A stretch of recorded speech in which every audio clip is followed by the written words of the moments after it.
and my followers. We are studying class, and in class we have studied principal class and the identification of class. Now we are going to study subordinate class and its part. Let's see. तो पिछला जो video आप लोगों ने देखा है या नहीं देखा है तो आप लोग देख लीजिए, क्योंकि उसमें आपको क्लास के बारे में थोड़ी सी जानकारी दी गई थी और क्लास कितने प्रकार की है ये जानकारी दी गई थी. I am going to repeat. Class 3 प्रकार की है, आपने पढ़ी हुई है. Principal class, subordinate class and coordinate class. ठीक है. तो प्रिंसिपल क्लास आपको आइडेंटिफिकेशन बताई गई थी. In principal class we have just one finite word. ठीक है. And it has its own meaning. It does not depends on any other class. ठीक. So we can call principal class independent class. तो principal class में principal class को हम independent class भी कह सकते हैं, क्योंकि उसे अपना अर्थ देने के लिए किसी दूसरे के ऊपर आश्रित नहीं होना पड़ता है. तो हम सबऑर्डिनेट क्लास पढ़ रहे हैं. हिंदी पहले जान लेते हैं, क्योंकि हिंदी से हमें बहुत कुछ हेल्प हो जाती है. आश्रित उपवाक इसकी हिंदी होती है. आश्रित उपवाक.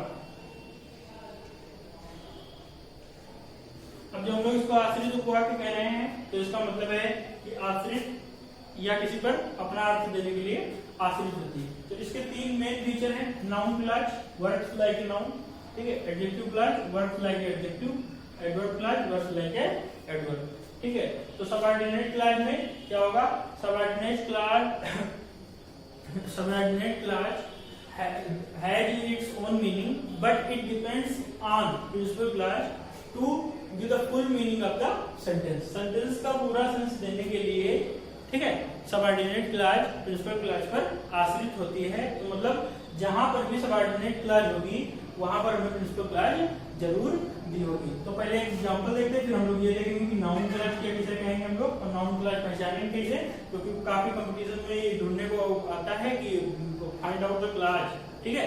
तो वाक्य दिया होता है, उसमें से हमें निकालना पड़ता है कि कौन सी क्लास एडवर्ब क्लास है, एडजेक्टिव क्लास है और नाउन क्लास है. ऐसा सीबीटी के एग्जाम में भी होता है, टेट के एग्जाम में होता है, और अदर कॉम्पिटिटिव एग्जाम जैसे एसएससी वगैरह में भी होता है. अगर आप कंपटीशन का एग्जाम नहीं दे रहे, बोर्ड्स में भी है, तब भी आपको ये आना आवश्यक है, क्योंकि आप तब पता कर पाएंगे कि हम अपना सेंटेंस नाउन क्लास का बना रहे हैं कि एडजेक्टिव क्लास का, क्योंकि इसके दोनों के कुछ कंजक्शन एक दूसरे में ऐड होते रहेंगे. इसका कंजक्शन इससे ऐड होगा, इसका कंजक्शन इसमें भी दिया होगा. ठीक. तो हम पहले एक एग्जांपल देखते हैं. तो यहाँ लिखते हैं द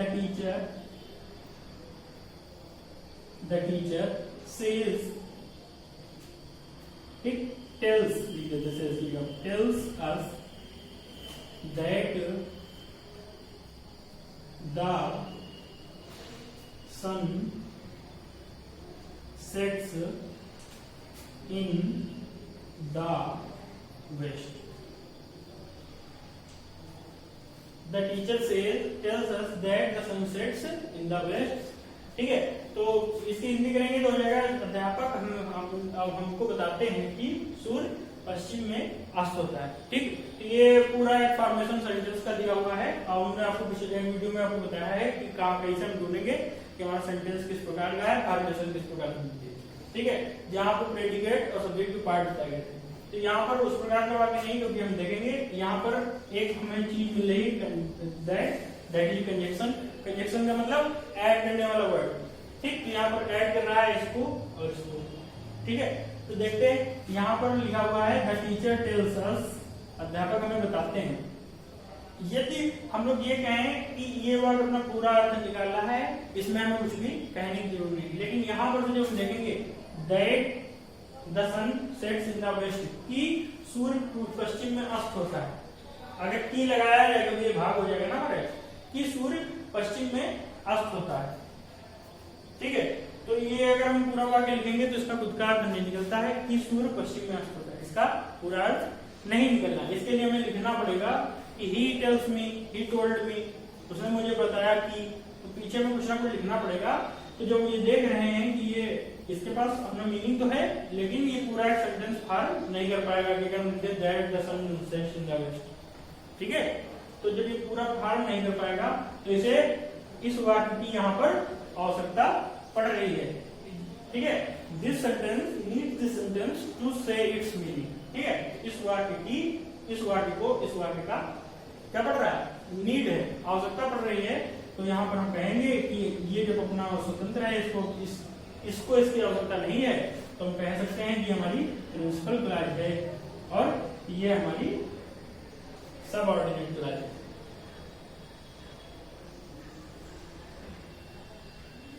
ठीक है, तो जब ये सब क्लॉज हो गई, सबऑर्डिनेट क्लॉज हो गई, तो अब हमें पता करना पड़ेगा कि सबऑर्डिनेट क्लॉज में कौन सी क्लॉज है। ठीक है, तो यही अब हम लोग जानेंगे कि सबऑर्डिनेट क्लॉज में ये वाला वाक्य नाउन क्लॉज था, ये वाली क्लॉज नाउन क्लॉज है, कि एडजेक्टिव क्लॉज है, कि एडवर्ब क्लॉज है। ठीक है, तो देखते हैं, इतना तो हम लोगों ने देख लिया।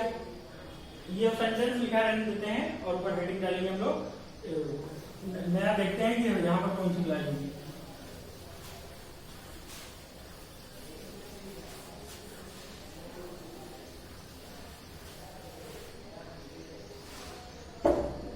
तो जब हम लोगों ने देखा है कि यहाँ पर सबऑर्डिनेट क्लॉज है, तो पहले सबसे पहले सबऑर्डिनेट क्लॉज में हम लोग ये सेक्शन देखेंगे नाउन क्लॉज का।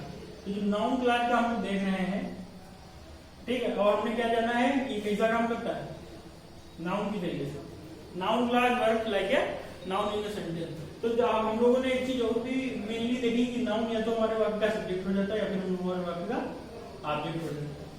ठीक है, तो जब सब्जेक्ट ऑब्जेक्ट होता है तो मेन रूप से वो या तो सब्जेक्ट का काम करेगा या फिर ऑब्जेक्ट का काम करेगा। तो अगर हम ये मान लें कि हमारा सेंटेंस इतना, द टीचर टेल्स अस, ठीक है, यहाँ पर हम देख रहे हैं कि टेल्स के बाद किसको बताया, हमको बताया। ठीक है, और कौन सी चीज बताई, तो आपको हमने कई बार जब हमने ट्रांसलेशन वगैरह वॉइस वगैरह को बताया है, तो हमने बताया है कि दो ही चीजें हमें ऑब्जेक्ट में दो तरीके से हम ऑब्जेक्ट ढूंढ सकते हैं, या तो हुम लगा के, किसको, या फिर कौन सी चीज लगा के। तो हमें अध्यापक ने किसको बताया, मुझको, हमको बताया, ये हमारा ऑब्जेक्ट हो गया। कौन सी चीज बताई, तो चीज तो ये बताई कि सूर्य पश्चिम में क्या होता है, अस्त होता है। तो जब यहाँ पर ऑब्जेक्ट है तो हम कह सकते हैं कि यहाँ पर नाउन क्लॉज भी ऑब्जेक्ट का काम करता है। ये कौन सी क्लॉज है, नाउन क्लॉज। एक तरीका सेंस लगाया हमने। दूसरा, अगर हमारा यहाँ पर यूज होने वाला कंजक्शन, ठीक है, हिंदी की का वर्ड का साउंड है, किसका, का वर्ड का साउंड है, तो उस का वर्ड वाले कंजक्शन से पूरे स्टॉप तक का वाक्य क्या हो जाएगा, नाउन क्लॉज हो जाएगा। तो यहाँ देखिए, अध्यापक ने हमको बताता है कि का से साउंड हुआ, तो मतलब यहाँ से यहाँ तक नाउन क्लॉज हुआ। तीसरा, जो हमारी प्रिंसिपल क्लॉज की वर्ब है, यहाँ पर वर्ब क्या है, वर्ब ही तो है। जो हमारी प्रिंसिपल क्लॉज की वर्ब है, अगर हम उसमें लगा दें क्या, ठीक है, और जो हमें आंसर प्राप्त होगा वो हमारी नाउन क्लॉज होगी। ठीक है, तो अभी हमने वही बताया था, यहाँ पर कौन सी चीज लगाएंगे तो आपको जो आंसर मिलेगा तो वही हमारी नाउन क्लॉज होगी। तो यहाँ पर क्या लगा दीजिए, तब भी अध्यापक ने हमें क्या बताया, यही बताया कि सूर्य पश्चिम में अस्त होता है। तो यहाँ पर जो वाक्य दिया हुआ है वो नाउन क्लॉज का है। तो हम लोग नाउन क्लॉज में जानकारी में लिखेंगे noun clause verbs like a noun. ठीक है, नाउन हमेशा दो ही तरीके से काम करता है, तो सब्जेक्ट का या फिर ऑब्जेक्ट का। या तो इसे सब्जेक्ट में लिखा होना चाहिए था, सब्जेक्ट में लिखा होना, वो सिंथेसिस में पता चलेगा, जब हम लोग कॉम्प्लेक्स पढ़ेंगे तो वहां पर बताएगा। तो या तो सब्जेक्ट में होना चाहिए था या फिर ऑब्जेक्ट में। तो यहाँ पर आप 2 पॉइंट लिख सकते हैं, कंजक्शन,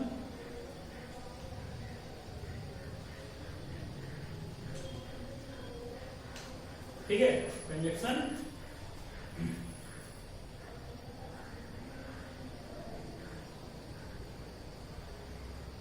ठीक है, कंजक्शन का जो हिंदी साउंड है वो किससे होना चाहिए, का से।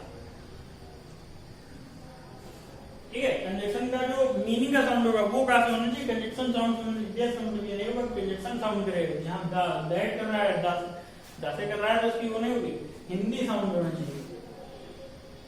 हिंदी मीनिंग साउंड यहाँ पर लिख लीजिए, कंजक्शन का हिंदी मीनिंग साउंड जो है, ठीक, का से होना चाहिए। और एक साइड में आप लोग सुन तो रहे ही होंगे, तो आप लिख लीजिएगा क्योंकि लिखना पड़ेगा तो बहुत लंबा जाएगा।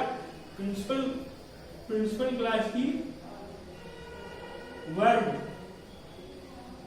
में क्या लगाने पर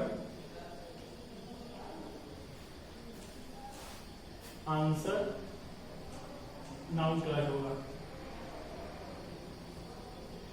ठीक है, तो प्रिंसिपल क्लास की वर्ब में क्या लगाने पर, on adding what in principal class, ठीक है, या on questioning principal class verb by what we get the answer noun class. ठीक है, जो हमें आंसर मिलेगा वो हमारा नाउन क्लास का आंसर होगा। ठीक है, ये आपने देखा है और कॉम्प्लेक्स सेंटेंस में ही इनका प्रयोग होगा। सबऑर्डिनेट क्लास का प्रयोग हम लोग कॉम्प्लेक्स सेंटेंस में ही करेंगे। तो एक हमने उदाहरण देखा है, अब हम लोग एक दो उदाहरण और देखेंगे, तब हम लोग अपना वीडियो संपन्न करेंगे। देखिए, तो एक उदाहरण तो हमने देखा, दूसरा उदाहरण देखिए। दूसरे उदाहरण में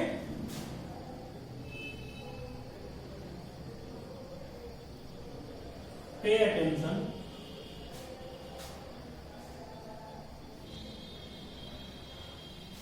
pay attention to what I से।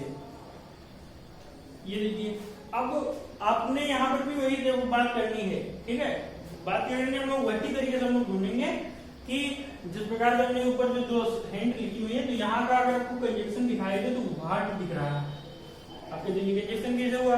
ठीक है, तो कंजक्शन आपने देखा हुआ, रिलेटिव प्रोनाउन या रिलेटिव एडवर्ब को भी हम लोग कंजक्शन लगा के तौर पर देख लेते हैं। तो यहाँ पर भी देखिए, पे तो हो नहीं सकता, वर्ब है, अटेंशन भी नहीं हो सकता, टू प्रीपोजिशन है, आई प्रोनाउन है, से वर्ब है। तो अब आपने एक ही चीज बची कि यहाँ पर व्हाट ही होगा जो कंजक्शन होगा। और कैसे, अगर व्हाट कंजक्शन नहीं, क्वेश्चन वर्ड है, तो यहाँ पर क्वेश्चन मार्क लगना चाहिए, क्वेश्चन मार्क लगा नहीं तो व्हाट यहाँ पर कंजक्शन ही हुआ।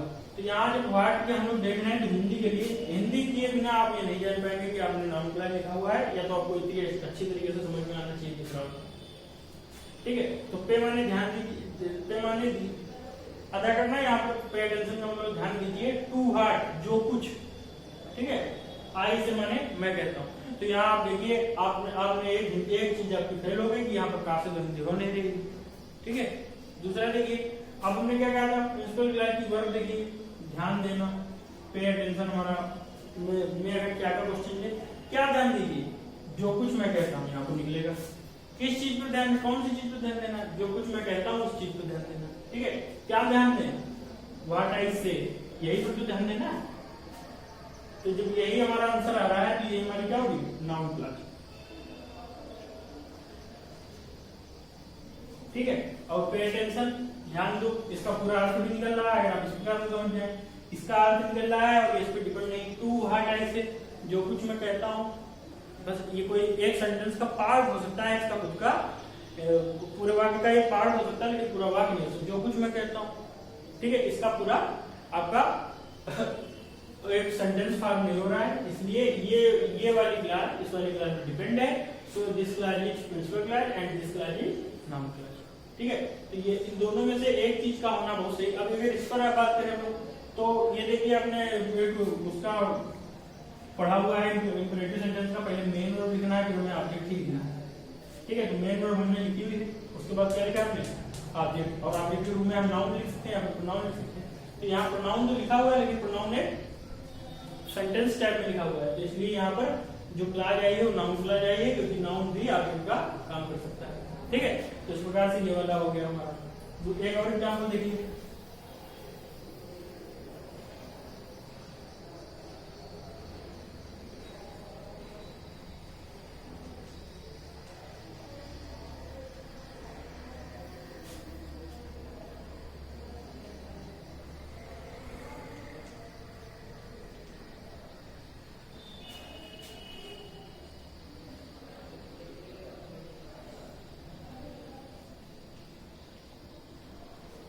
ठीक, तो यहाँ लिखा है Rohit said that you are guilty.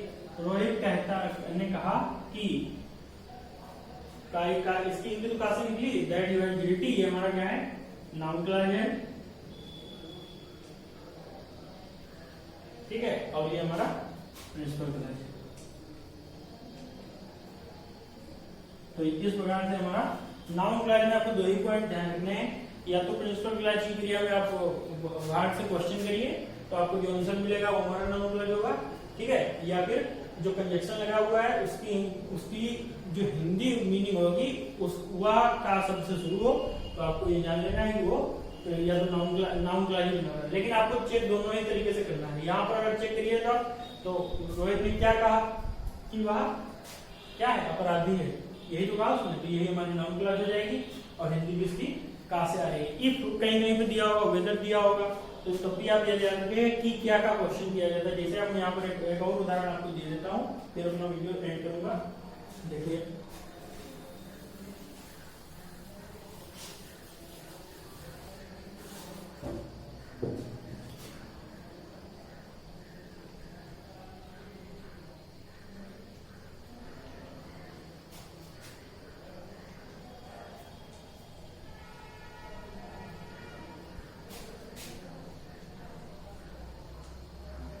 ठीक है, तो अगर इस वाक्य को देखा जाए, बहुत छोटा सा वाक्य लिखा है मैंने, मदर सेड, माता जी ने कहा, ठीक है, या मदर आज यहाँ पर कर दीजिए, क्योंकि यहाँ पर जब इफ लगेगा तो क्वेश्चन नहीं किया जाएगा, ठीक है। मदर आज, इफ की हिंदी यहाँ पर क्या आएगी, की क्या,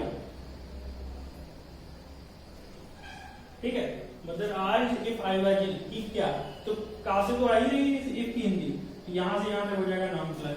अब दूसरी चीज क्या पूछा कि क्या मैं बीमार हूँ, आज जाएगा मैं प्रिंसिपल क्लास का वर्ब है, तो इसमें क्या लगाइए, क्या मदर माता जी ने क्या पूछा कि क्या मैं बीमार हूँ, यही पूछा, तो ये पूछा है, तो ये हमारा हो जाएगा नाउन क्लॉज, ठीक है। और अगर इस प्रकार समझ नहीं आ रहा तो डायरेक्ट इनडायरेक्ट का वाक्य दिया हुआ है, तो इसको हम लोग डायरेक्ट स्पीच में बदलें, तो इस प्रकार से तो बदलेंगे, मदर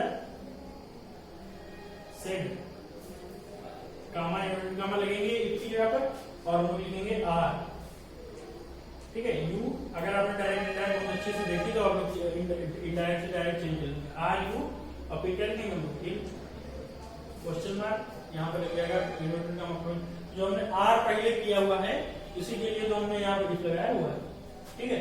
अगर यहाँ पर आर नॉट लिखते हैं, are you will are not, तो यहाँ पर वेदर लग जाएगा, तब भी हो जाएगी कि क्या हिंदी, ठीक है। तो जब इसका हम लोग बदलेंगे तो आपको पता है कि सेकंड पर्सन का है, यहाँ के ऑब्जेक्ट मानेंगे, थर्ड पर्सन है फर्स्ट पर्सन से, आपको फर्स्ट पर्सन मान के किया गया, ठीक है। तो इस प्रकार से कुछ आपको मैं बता दे रहा हूँ कि इफ हो सकता है आपका, वेदर हो सकता है नाउन क्लॉज में, और व्हाट हो सकता है, लेकिन व्हाट की हिंदी जो कुछ ये हमेशा आएगी। तो इस प्रकार से जो भी कंजक्शन लगे, अगर उसकी हिंदी मीनिंग का उच्चारण का शब्द से हो रहा है तो वहां से नाउन क्लॉज शुरू होगा, या फिर प्रिंसिपल क्लास में मेन वर्ब में अगर आपने क्या से क्वेश्चन किया है तो जो आंसर मिलेगा आपका वो नाउन क्लॉज होगा। वीडियो देखने के लिए बहुत बहुत धन्यवाद। अच्छा लगे तो लाइक शेयर सब्सक्राइब करें। Thank you.